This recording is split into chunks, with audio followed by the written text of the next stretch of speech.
Welcome to Thread of Terror. We bring you the creepiest stories from Reddit. Dim the lights, grab a blanket, and hit subscribe so you never miss a scare. What's your best true spooky story? Story 1. The heartbreaking truth behind a family tragedy. I grew up in a funeral home and often helped out in the office. When I was about 15 years old, we received a call from a man whose wife and infant baby had been tragically murdered. It was a shocking and devastating case with very few clues, and it made headlines. Law enforcement set up surveillance at the viewing. As the case drew a lot of attention, the sight was heartbreaking. The mother was holding her baby in her arms. I was asked to assist by collecting the flower cards and periodically asking the husband if he recognized any of the names. Afterward, I would photocopy the cards and return them. I was given this task because I was young. People in the community knew me, and I could move about without raising suspicion.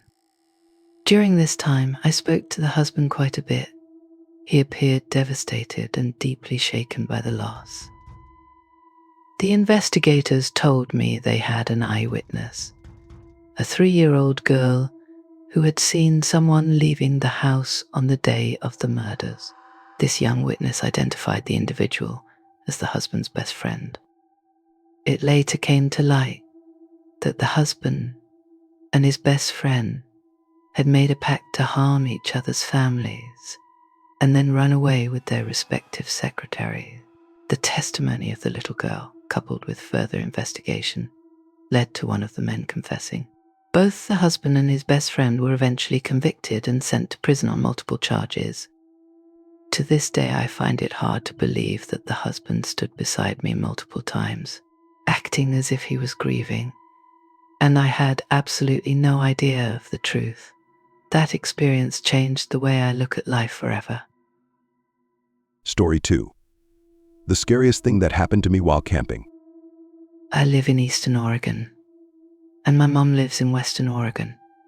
One summer I went to visit her, and since she is very outdoorsy, we decided to take a 1-hour drive from her city to the coast. We ended up at a free campsite on the top of a hill, which was part of the huge foothills of the coastal mountains. It was about a 25-minute drive from the campsite to the bottom, where the main road was located. We were the only campers there. We spent the rest of the day relaxing, making food, and enjoying the outdoors. At one point, a truck full of men drove up the hill and spoke with my mom.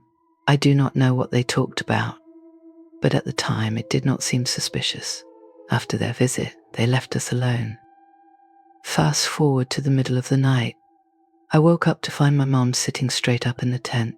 I am a light sleeper, so I heard her gasp, which startled me awake.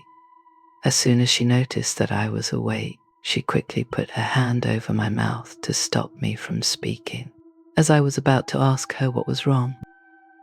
The silence was eerie, and then we both heard it. Footsteps right beside our tent. The small flap that covers the zipper of the tent door was even moving, as if someone was touching it. Thankfully, my mom is incredibly quick thinking. In a loud and firm voice, she said, "Kenny, grab the gun." Kenny is my dad, but he was not there. It was just the two of us, as I mentioned earlier. The strangers must have believed her because they left immediately. No harm was done, and I am so thankful for my mom's quick thinking and bravery. Story 3. The cave from my nightmares. I have had several dreams similar to the one I am about to share. I have been a caver in Florida for about 13 years, starting when I was 6 years old. Over the years, I have explored many caves and never felt afraid to enter one, until this experience. When I was around 7 or 8 years old, I began having a recurring dream. I would have it at least twice a year. The dream never changed, even as I began to recognize I was dreaming after experiencing it multiple times. In the dream, I would find myself in a cave crawling through a small hole in the ground. Inside, there was a 10 to 15 foot long corridor. about 2 to 4 feet high. At the end, the corridor always turned left, and there was always a bent red stop sign lying on the ground. It looked like someone had ripped off the top 2 feet of the sign and thrown it there. Despite the fear I felt each time, I would always walk down the corridor, turn the corner, and pass the stop sign. The corridor would then start to slope downward, eventually opening up into a large vertical chamber with a corkscrew-like path spiraling down toward the bottom. At this point, the dream would become blurry, but certain details never changed. Trash scattered along the walls, a pit leading down to a curved floor, unidentifiable figures at the bottom, animals, people, or something else. And my family was always there, each of them being tortured and killed by these figures. Every time I was powerless to do anything to stop it.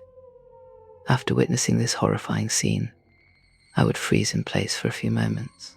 Then I would feel more than see everything in the chamber turn and look directly at me. That was when I would wake up.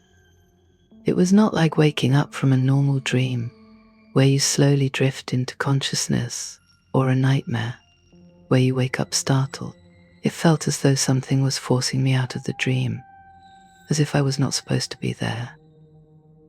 I had this dream consistently, multiple times a year, until I turned 15. I told one friend about it, but never shared it with anyone else.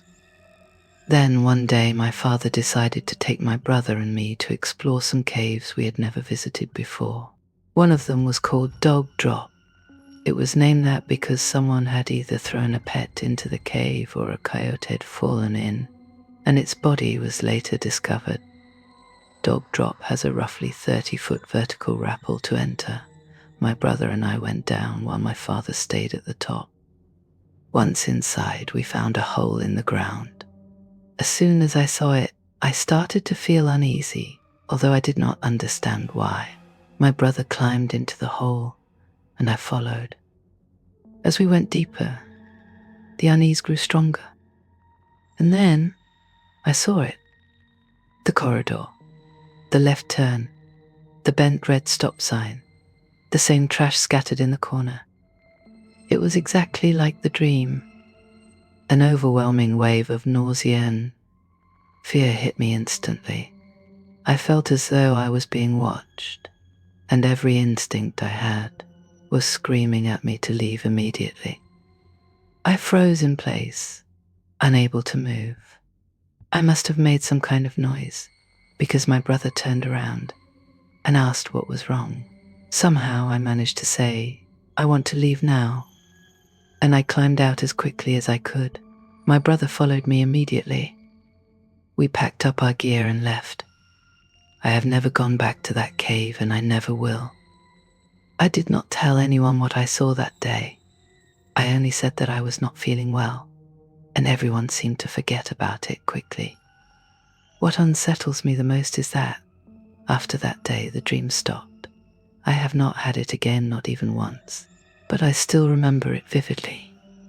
To this day, when I think about that experience, I feel an almost external fear, as if it is coming from somewhere outside of me.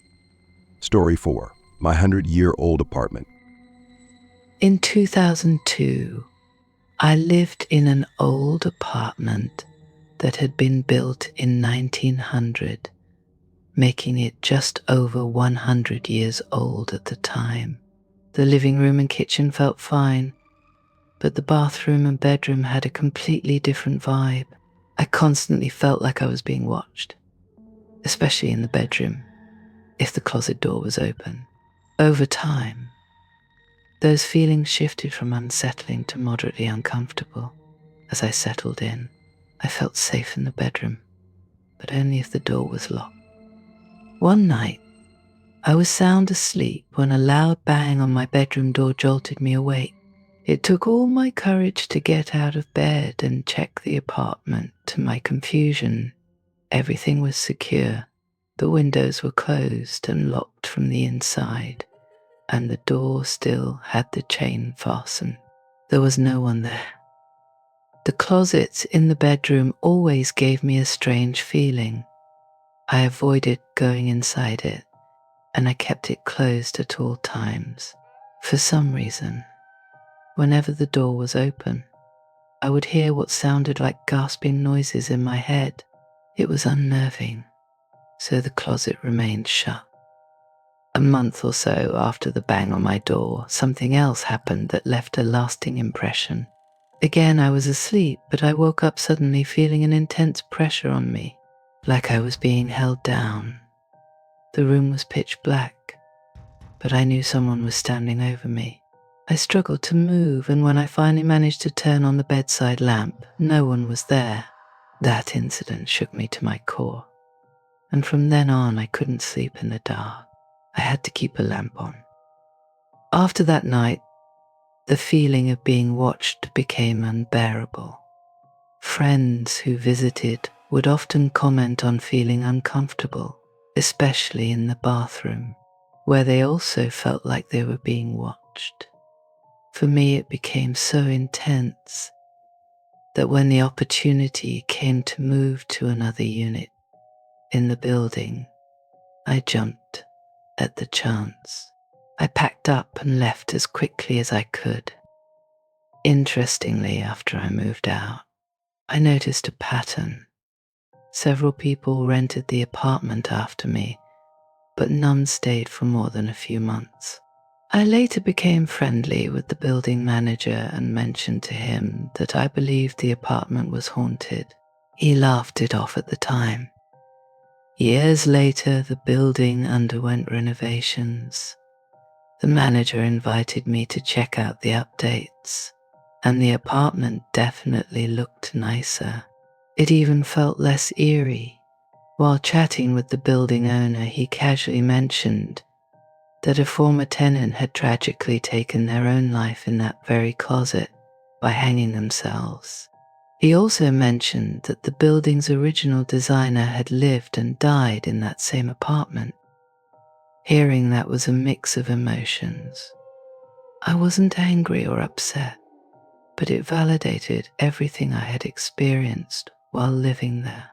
Those feelings of being watched, the strange noises, and the unexplainable events, they were real after all. Story 5. The Mysterious Campfire. While I was at university, my friends and I had one of the most inexplicable experiences of my life. It all started one night when we ran out of alcohol at a small gathering in the dorms. It was already late, and most shops were closed, leaving us with only one option, walking about a mile to the nearest 24-hour supermarket. None of us minded the walk, as it was a calm night, and the route was straightforward, cutting through rows of suburban houses. The neighborhood itself was pretty standard, rows and rows of houses that all looked almost identical. As we strolled along, chatting and laughing, we came across something completely out of place. On one of the streets, instead of more houses, we saw an open field. In the middle of the field was a large campfire, glowing warmly in the dark. Around the fire, there were people riding horses and others playing musical instruments. The air was filled with cheerful sounds, laughter, music, and the general noise of people having a good time. Lanterns were scattered around, casting a soft, old-fashioned light that made the scene look like something out of another era. We all stopped for a moment to take it in. It was not something we expected to see on what was supposed to be an ordinary grocery run. The sight had a strange charm to it, like it belonged to another time and place entirely. After watching for a while, we continued on our way, commenting on how unique and oddly beautiful the scene was. About 5 minutes later, as we returned to walking through the rows of houses, one of my friends brought up the field. "That was weird, wasn't it?" he said, breaking the silence that had fallen since we left. My other friend and I immediately agreed. It had been on all of our minds. Something about the gathering did not sit right, though we could not put our finger on why. Our curiosity got the better of us, so we decided to turn around and walk back to the field to get another look. It was not far, just a short walk, but as we retraced our steps, the field was not there.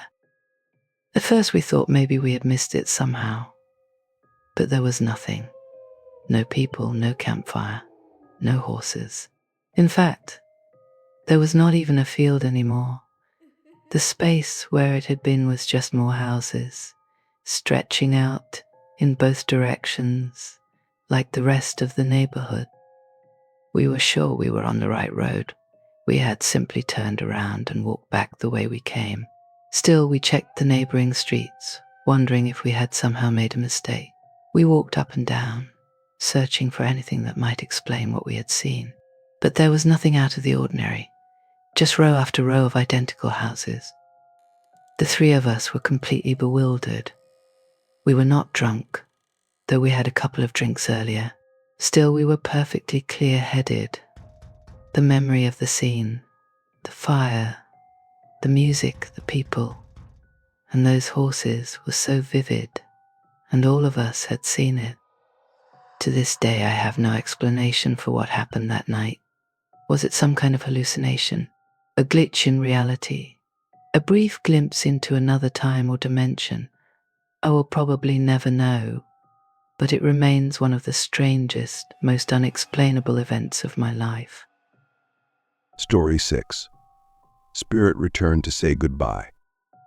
Back when I was a kid, my grandmother had a very close friend who often helped her babysit us. One day, this friend went missing. No one in our family knew where she was, and we had no idea either. About a week later, the police found her body in a dumpster. She had been deceased for 4 to 5 days. The investigators determined she had been mugged and had suffered several stab wounds. It was incredibly tragic. Who would harm an elderly lady like that? Here's where the story takes a chilling turn. A few days before her body was discovered, my 3 cousins swore they saw her walking around in their backyard and even knocking on their window. The very next day, search teams were combing through the area. When her body was eventually found, the timeline provided by the police made it clear that what my cousins saw could not have been her. Yet, they were adamant about what they had witnessed. Let me add more context to the story for clarity. The backyard in question was not your typical backyard. It was large and shared by an entire apartment complex which had 4 units, 2 upstairs and 2 downstairs. My cousins lived in the downstairs unit on the left side. The area was enclosed by wooden fencing, making it entirely gated. However, the backyard had blind spots from my cousin's window, meaning you could not see the whole yard from their perspective. It was not nighttime when this occurred, but the sun was setting, so it was likely around 7 p.m. My cousins were in their room, which had a window overlooking the backyard. Due to their circumstances, their beds were simple mattresses without frames, laid directly on the floor.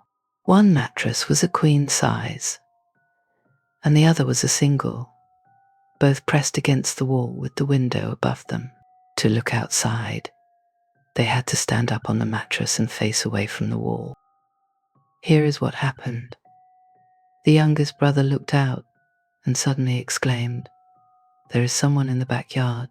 She just walked away." The oldest brother, lying down on the bed, replied skeptically, "What are you talking about?" The youngest insisted, "It looks like Grandma's friend. She's walking near Grandma's vegetable garden." The oldest said nothing in response. A moment later, the youngest called out again, "Come look. She just walked away." The oldest got up reluctantly, walked over to the window, looked out, and said, "I do not see anything. Stop being ridiculous." Then he went back to lying down. The middle brother, curious now, came to take a look as well. After a moment he gasped, "Oh no, she's right there. She is coming toward us."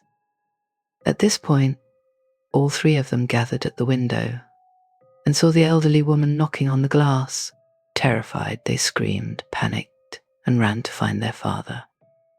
Their father, unsurprisingly, did not believe them at first.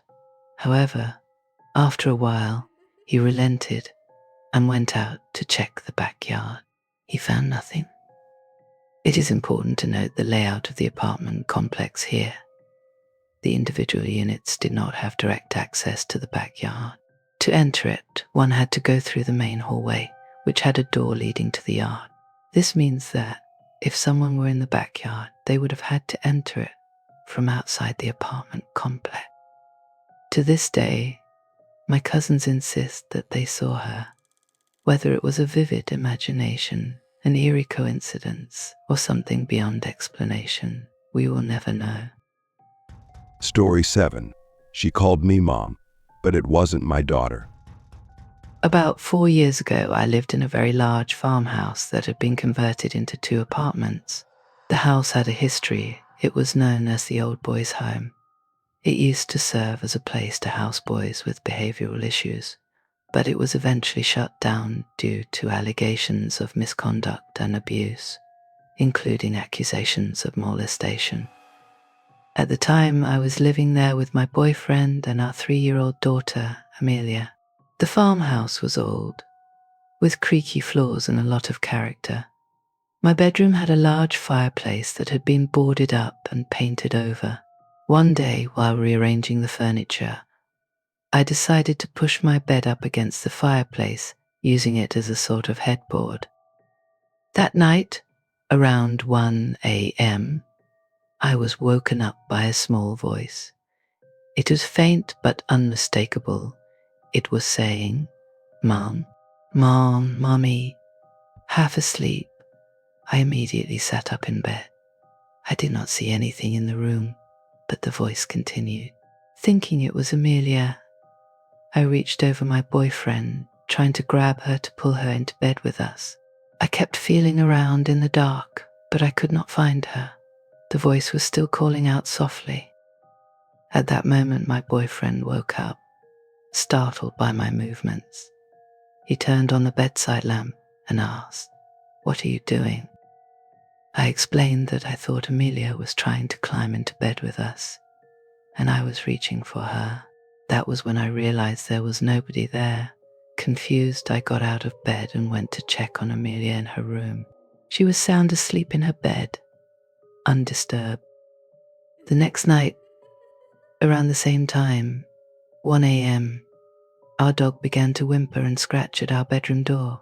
Assuming he needed to go outside, my boyfriend got up to take him out. I stayed in bed, waiting for him to return. As I lay there, I felt the unmistakable sensation of someone lying down next to me. The mattress shifted under their weight, and I could feel warmth pressing against my back. It felt so real that I assumed my boyfriend had returned to bed. I rolled over to face him, but to my shock, he was not there. At that exact moment, I felt the mattress rise as if someone or something had just gotten up. The pressure was gone. I sat frozen in fear, unable to explain what had just happened. When my boyfriend returned, I told him what I experienced, but there was no logical explanation for it. The very next day, I decided to move my bed to the other side of the room, far away from the fireplace. After that, the strange occurrences stopped entirely. I lived in that house for 2 more years, but I never had another unsettling incident like those 2 nights. Even now, I cannot explain what happened.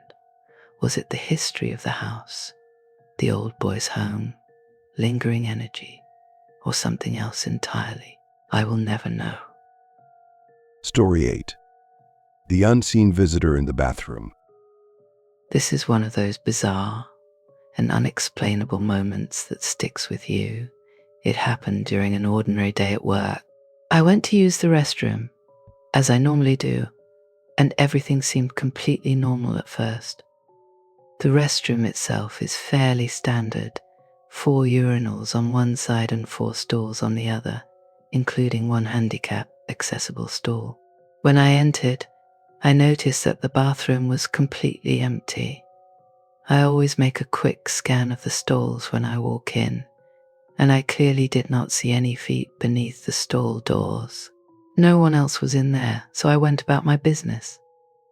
I chose my usual spot in one of the stalls, closed the door behind me, and settled in. A few moments later, I distinctly heard the sound of someone using one of the urinals. The unmistakable sound of urine hitting the porcelain echoed through the otherwise silent bathroom. At first, I thought maybe someone had entered without me noticing. But here is where it gets strange. The restroom door is heavy, and it closed with a loud thud that you cannot miss. I had not heard anyone come in at all. Confused, I paused for a moment and listened more closely. The sound of the urinal continued for what seemed like a normal amount of time. When the sound stopped, I heard a few footsteps. They were light, as if someone had just finished up at the urinal and was walking away. But then I noticed something else. The door never opened.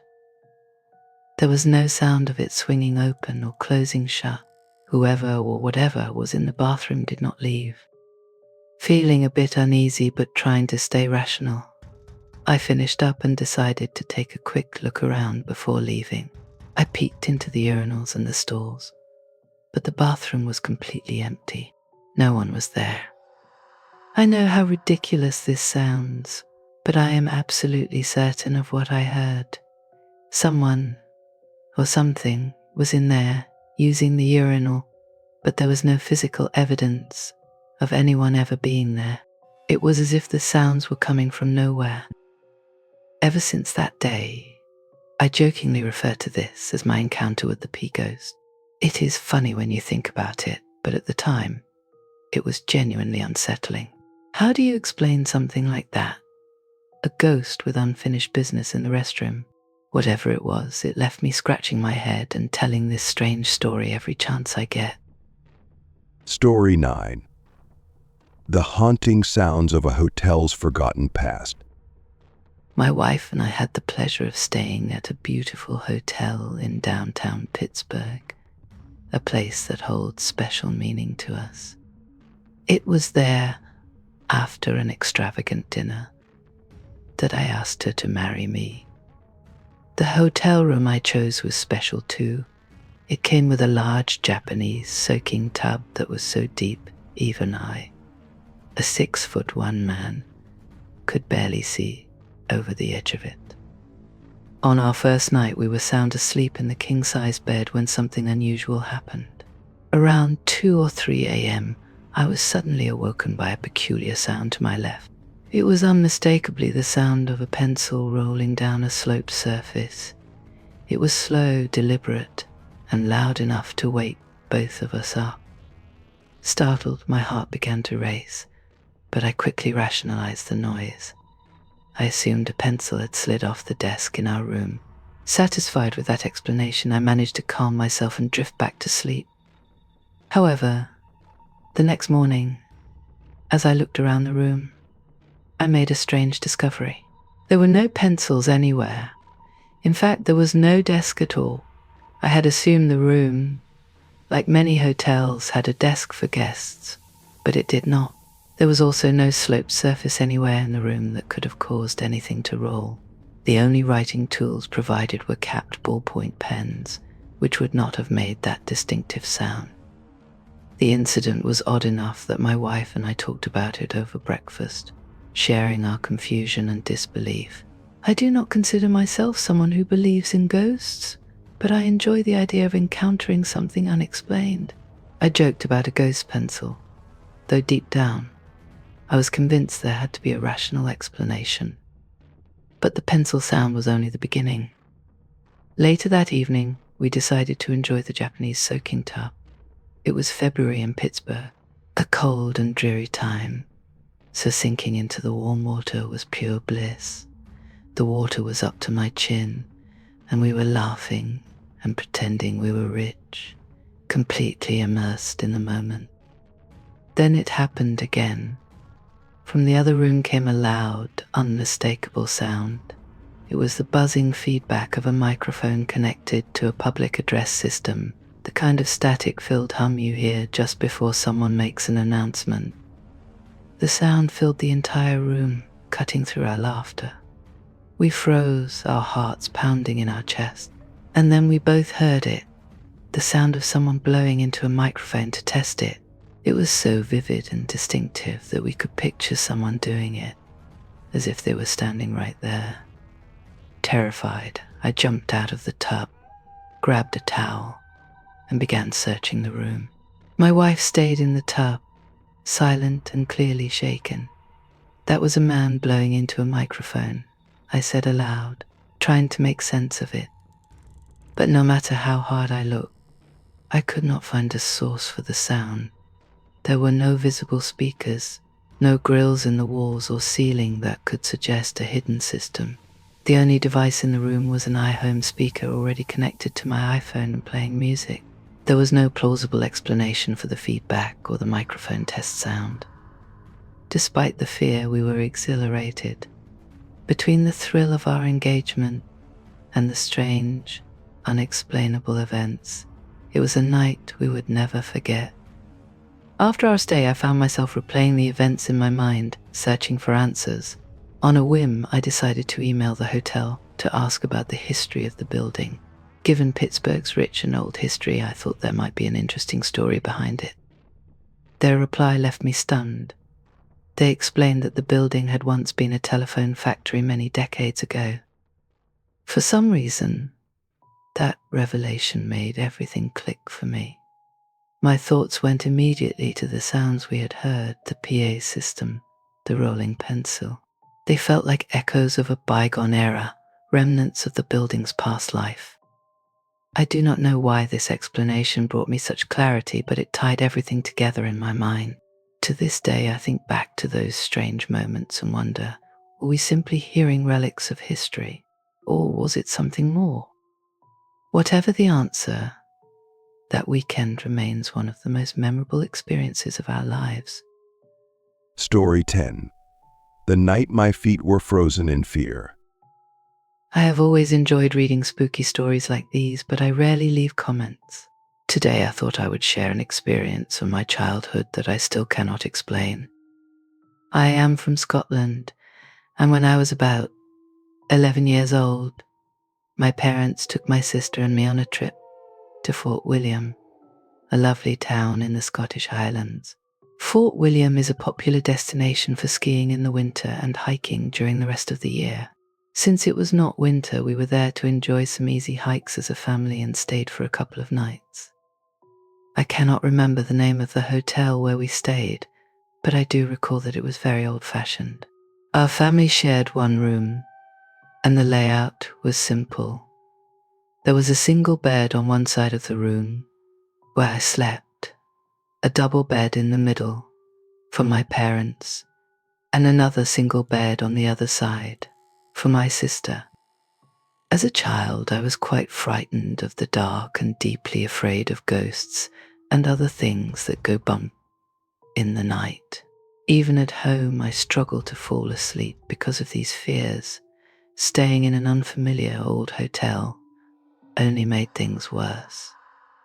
I vividly remember tossing and turning that first night, trying to calm myself down. Eventually, I lay on my back and attempted to focus on my breathing. That is when it happened. I felt the bed sink slightly at the foot, and I heard the creak of the old mattress. Someone or something was sitting on the edge of my bed. My heart began to pound uncontrollably. I had not heard anyone get up, and the room was silent, except for the sound of the mattress shifting. Before I could process what was happening, whatever was sitting there moved onto my feet. I felt the weight pressing down, and the creaking noise continued. My feet became freezing cold, as though whatever it was carried an unnatural chill. A moment later, the weight shifted again, and it moved back to the foot of the bed, sitting just beside my feet. That was not the end of it. Suddenly, I felt an intense coldness begin to rise from my feet. It was unlike anything I had ever experienced. The cold seemed to spread upwards, and along with it came a sensation of pressure, as though something invisible was crawling up my legs. The chill reached my knees and I was frozen with fear, too scared to even open my eyes. I desperately wanted to call for my mum, but the terror kept me silent. It felt like an eternity before I finally managed to scream. My shout woke everyone in the room, and my dad quickly turned on the light. The moment the light filled the room, the cold and the pressure vanished completely. I explained what had happened through shaky breaths, but there was nothing to be seen. My parents reassured me and tried to comfort me, but I could not bring myself to sleep in that bed again. The next night, my dad offered to sleep in it while I stayed awake the entire night in the double bed with my mum. Even now, I have no explanation for what happened. The sensations, the weight, the cold, the pressure were so vivid and real that I cannot dismiss it as a dream or my imagination. Whatever it was, it left a lasting impression on me, and I still think about it to this day. Story 11. The Crying Baby. When I was in high school, my uncle would occasionally ask me to babysit his kids while he and my aunt went out for a night.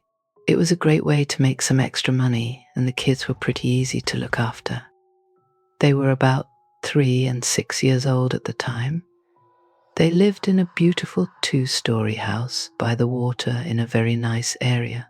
I'd usually spend my time sitting in their den, scrolling on my phone while the kids played or watched TV. One evening I was in the den when I suddenly started to hear a baby crying. I assumed it was one of my younger cousins, probably the 3-year-old, and thought maybe my aunt was upstairs with them, dealing with something. I called out for her a few times, but there was no response. The baby kept crying, and it sounded like it was coming from upstairs. I called for her again, feeling a little concerned at this point. When I got no answer, I decided to head up the stairs to check if everything was okay. As I began walking up, I suddenly heard my cousins and aunt outside, playing in the yard. I froze in place, my heart pounding.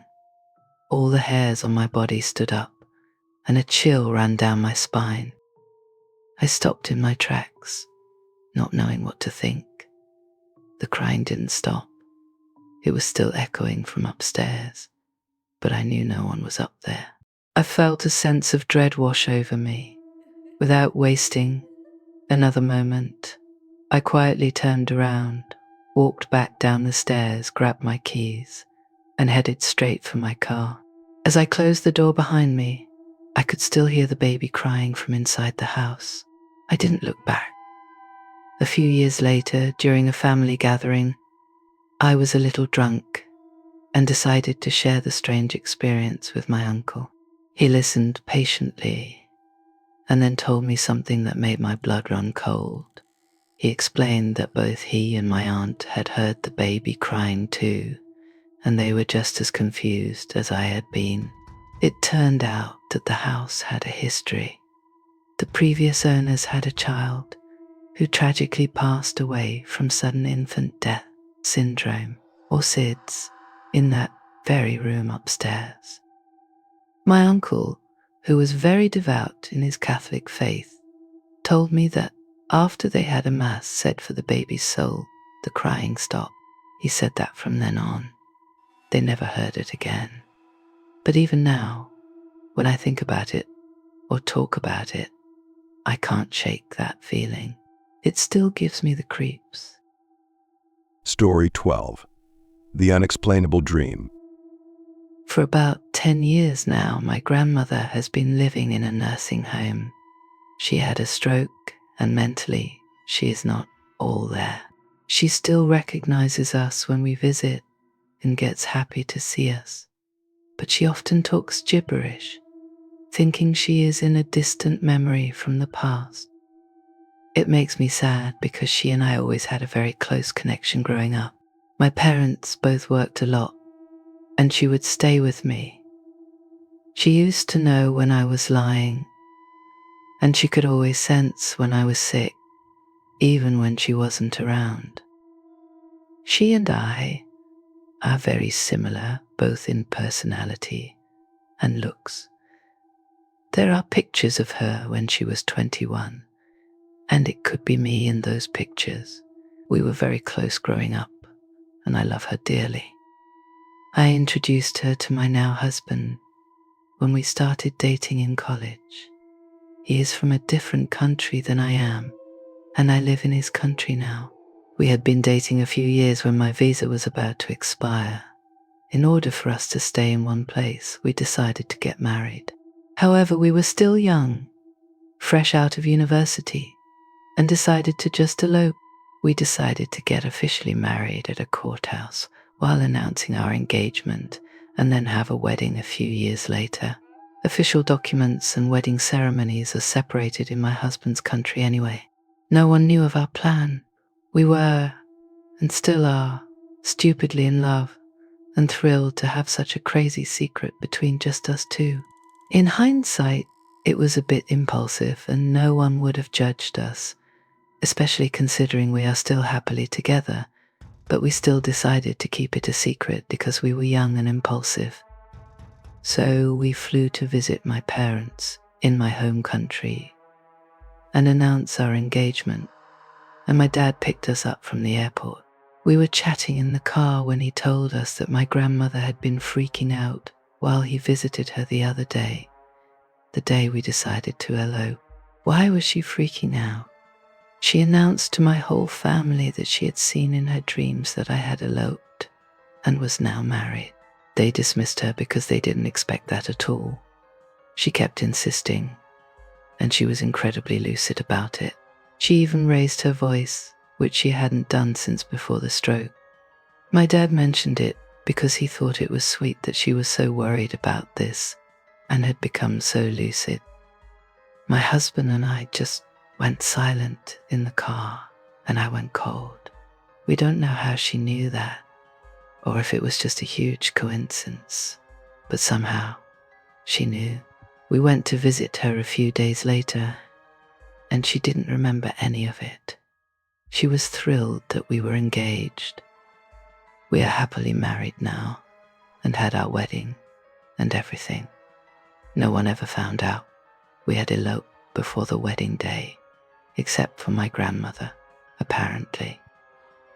Story 13. A mirror that moved. This happened around 15 years ago when I was in high school. My group of friends would often hang out at one particular friend's house because it was huge. The house was also quite old, but his parents were really cool about us taking over when we were there. We'd make dinner for about 10 people, stay up late listening to music, and play video games, and they never seemed to mind. One evening, we were all sitting in his room watching TV. The lights were on, but the curtains were open, so it was dark outside. Suddenly, 2 people on opposite sides of the room jumped as if they had been startled and looked around. Both of them explained that they had seen someone walk across the room in the reflection of the window. The room was on the 2nd floor. None of us had moved, and it freaked out a few of the girls. We had to calm them down a bit. A couple of weeks later, we found a pack of cards with letters on them at our friend's house. Someone jokingly suggested we could use these as a makeshift Ouija board to figure out if the house was haunted. We got a big wooden board, which I think had once been the top of a table, arranged the cards in a circle around the edge with 2 extra homemade yes and no cards, got a glass, and started the session. To our surprise, the glass started moving and answering questions. It told us it was a man who used to live in the house and had died there. We asked when he died, and the answer was just long. We asked if he was moving the glass, and the answer was yes. This is where I decided to do something a bit silly. I asked if he could move something other than the glass. The answer was yes. We all paused and listened for any sounds of something moving, but nothing happened. We asked if he had moved anything. The answer was yes. Again, nothing happened, so we moved on and continued asking more questions. This was around 10:30 p.m. When we finished, we said goodbye I think at least one of us was aware enough to know we needed to close the conversation properly, and we all left, a little spooked, but still intrigued. I walked home with a friend who lived nearby.